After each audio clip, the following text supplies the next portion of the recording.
اللہ کی ایک نیک خاتون تھی، اس نے بوقت وصال یعنی کہ وصال سے پہلے قبل اپنے بیٹے کو وصیت کی کہ میں جس کپڑے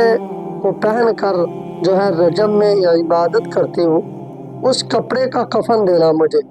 یعنی کہ کسی اور کپڑے کا کفن نہیں دینا۔ اب اس کا انتقال ہو گیا، ماں کی وصیت تھی بیٹے کو، اب بیٹا بھول گیا، اس نے ماں کی وصیت والے کپڑے میں کفن نہیں دیا بلکہ کسی اور کپڑے میں جو ہے ماں کو کفنایا، کفن دے دیا۔ اب ماں کو کفن دیا، دفنا کے جب واپس گھر آئے تو گھر آ کے دیکھا کہ جس کپڑے میں ماں کو کفن دیا تھا نا وہ کفن گھر پڑا ہوا ہے، اور جس کی ماں نے وصیت کی تھی وہ گھر میں موجود ہی نہیں۔ اب پریشان ہو کے ماں کی وصیت یاد آئی، اب ماں کی وصیت والا کپڑا ڈھونڈنا شروع کر دیا، ادھر دیکھا ادھر، غیب سے آواز آئی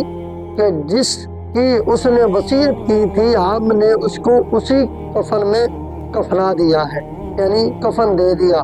تو اور یہ بھی آواز آئی کہ جو رجب میں عبادت کرتے ہیں ہم انہیں قبر میں رنجیدہ یعنی پریشان نہیں رہنے دیتے، یعنی اس نے رجب میں عبادت کی،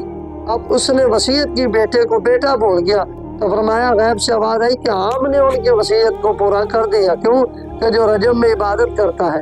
روزے رکھتا ہے، اب وہ عورت روزے رکھتی تھی، عبادت کرتی تھی، یعنی کہ رجب اتنی رحمتوں کا حامل ہے، جو اس میں عبادت کرے نا تو اللہ تبارک و تعالیٰ اس کو قبر میں رنجیدہ نہیں رہنے دیتا۔